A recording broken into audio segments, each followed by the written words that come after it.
Kau baru start kerja, gaji masuk 2,500, rasa okey lah at first. Tapi hujung bulan tengok akaun tinggal RM500 je.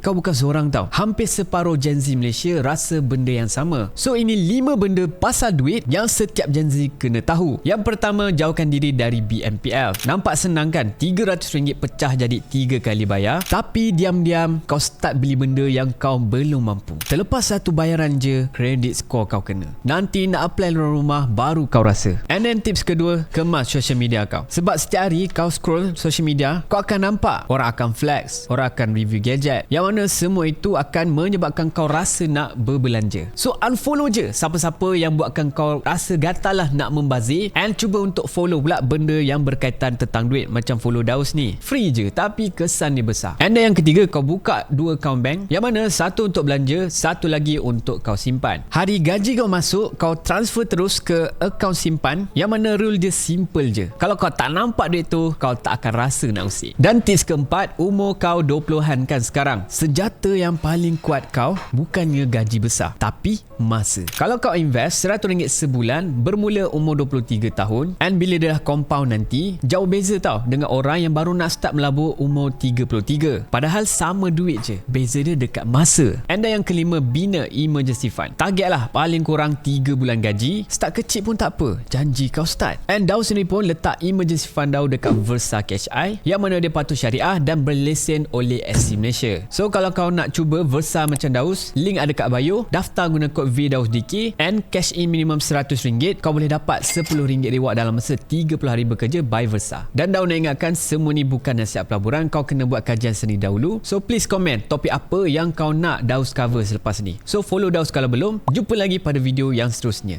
Ciao.